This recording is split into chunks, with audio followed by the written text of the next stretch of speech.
नमस्कार दोस्तों, मैं हूं सुरजीत श्यामला। आप देख रहे हैं worker-voice.in। दोस्तों, आप में से जिन लोगों का भी पीएफ का खाता है और पीएफ का पैसा हम निकाल सकते हैं और इसके लिए हमें क्लेम करना होता है, और इसी पीएफ विड्रॉल का जो रूल है सरकार के द्वारा यानी कि ईपीएफओ विभाग के द्वारा चेंज किया गया है। इसके बाद आपका सवाल होगा कि आखिर इसमें क्या बदलाव किया गया है। तो आपको बता दूं कि अभी तक आप क्लेम करते थे अपना पीएफ का पैसा, तो कई मामलों में बार बार आपका रिजेक्ट कर दिया जाता था। कई बार तो ऐसा भी होता था कि कुछ ऐसे डॉक्यूमेंट मांग दिए जाते थे जिसकी वजह से आप परेशान हो जाते थे। तो उसी को देखते हुए ईपीएफओ विभाग ने कुछ गाइडलाइन जारी किया है जिसकी जानकारी मैं देने जा रहा हूं। अगर आप आने वाले समय में या फिर आपका पीएफ का खाता है तो इस जानकारी को ज़रूर जान लें, क्योंकि आगे जब भी आप क्लेम करने जाएंगे और ये जानकारी आपके पास होगी तो आपका पैसा नहीं अटकेगा। तो दोस्तों, इस जानकारी को पूरा देखने के लिए हमारे इस वीडियो पे आप अंत तक बने रहें, और अगर आप हमारे चैनल पे नए हैं तो जल्द से इसको सब्सक्राइब कर लें, बेल आइकन को जरूर क्लिक करें ताकि हम इस चैनल पे आप वर्कर से संबंधित जो भी वीडियो अपलोड करें उसका नोटिफिकेशन आपको सबसे पहले प्राप्त हो। आइए दोस्तों, इसको स्टेप बाय स्टेप करके जानते हैं, लेकिन उससे पहले वीडियो को लाइक जरूर कर दें।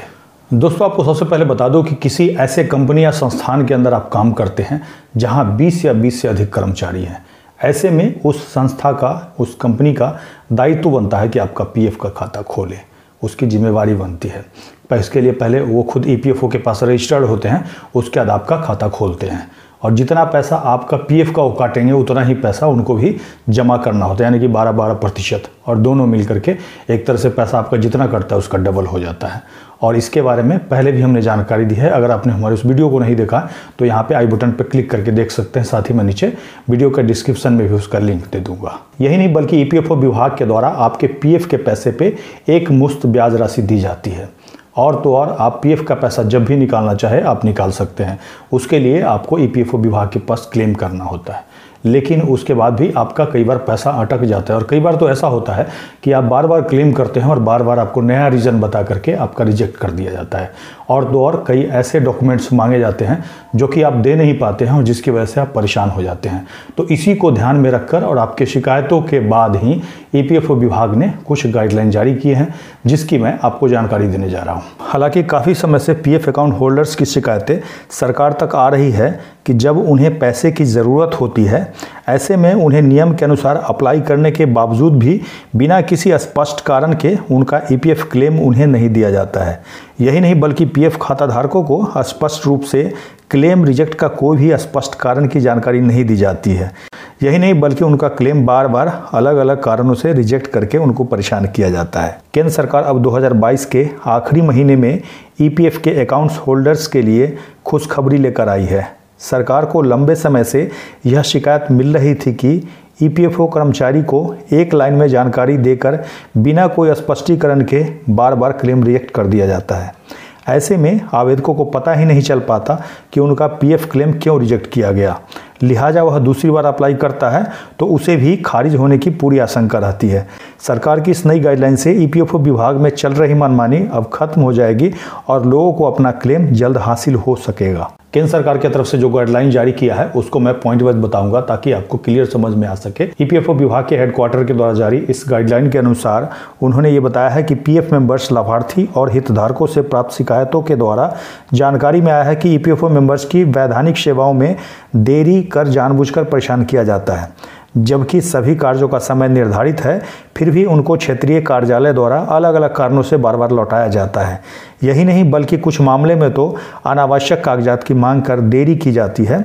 कहने की ज़रूरत नहीं है कि इस तरह की सेवा अनुचित है और संस्थान की छवि धूमिल करती है। जिसके बाद निम्न गाइडलाइन जारी किया गया है और जिसके तहत सभी ओआईसीएस और सभी अधिकारियों को निर्देशित किया गया है कि इस तरह का जो व्यवहार है अनुचित है, और इस तरह के कदाचार को रोकने के लिए विजिलेंस प्रैक्टिस की सहायता लेंगे। मतलब कि कहीं ना कहीं ये मामला करप्शन का है और उसके तहत कार्रवाई करने के लिए या फिर रोकने के लिए निर्देशित किया गया है। इसके बाद दूसरा है कि अगर कोई मेंबर क्लेम करता है तो पहली बार में ही उसको स्पष्ट रूप से चेक करके बताना है कि इसमें किस कारण से रिजेक्ट किया जा रहा है। ऐसा नहीं कि एक बार आपने रिजेक्ट बता कर दिया उसका किसी और कारण से और फिर उस कारण को दुरुस्त करके लाता है तो फिर कोई आप नया कारण बता दे रहे हैं। ऐसा नहीं होना चाहिए।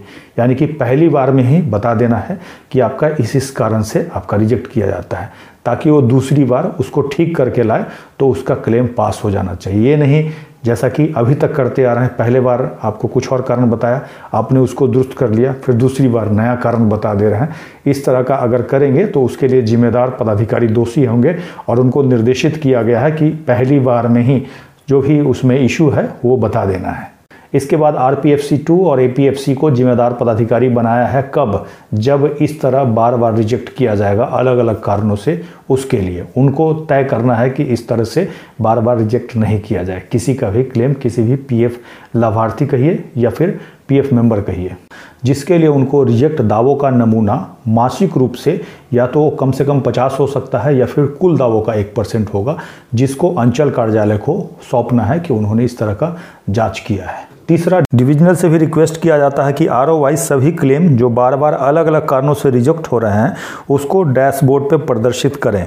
जोनल ऑफिस भी रीजनल ऑफिस के साथ आईओ ऑफिस से डैशबोर्ड द्वारा प्राप्त सभी रिपोर्ट को अलग अलग बार बार कारणों से रिजेक्ट किए जा रहे हैं उसका मुआयना कर उपरोक्त निर्देश के अनुसार कड़ी कार्रवाई करें। अंत में चौथा, जब किसी दावे को खारिज किया जाता है और फिर से जब मेंबर्स के द्वारा दोबारा क्लेम किया जाता है तो यह सुनिश्चित करने के लिए क्षेत्रीय कार्यालय को एक फ्लैग भी दिखाया जा सकता है कि कोई क्लेम बार बार खारिज नहीं किया गया है। मामूली कारणों से क्लेम को अस्वीकृत होने से बचना चाहिए। अब इस प्रकार देखेंगे कि अगर इसको इम्प्लीमेंट कर दिया जाता है तो आने वाले समय में जो बार बार आपको परेशान किया जाता है, क्लेम के समय में खारिज कर दिया जाता है अलग अलग रीजन से, वो कम से कम हो जाएगा। लेकिन सवाल ये उठता है कि आखिर इसको कब से इम्प्लीमेंट किया जाता है। दोस्तों, आपको क्या लगता है इस तरह से हो पाएगा? एक बार नीचे कमेंट्स करके ज़रूर बताएंगे। इसको डिटेल में पढ़ना चाहते हैं या फिर इस नोटिफिकेशन का कॉपी डाउनलोड करना चाहते हैं तो आप हमारे ब्लॉग www.workervoice.in पे जा सकते हैं, जिसका लिंक मैं नीचे वीडियो के डिस्क्रिप्शन में दे दूंगा। ये जानकारी आपको कैसी लगी कमेंट्स करके ज़रूर बताएंगे। अगर आप हमें फेसबुक पे देख रहे हैं तो पेज को लाइक करेंगे, यूट्यूब पे देख रहे हैं तो चैनल को सब्सक्राइब करेंगे, वीडियो को अधिक से अधिक शेयर करेंगे ताकि अधिक से अधिक साथियों तक ये जानकारी पहुँच पाए। इसके साथ ही विदा लेता हूँ, जल्दी एक नई जानकारी के साथ मिलते हैं। धन्यवाद।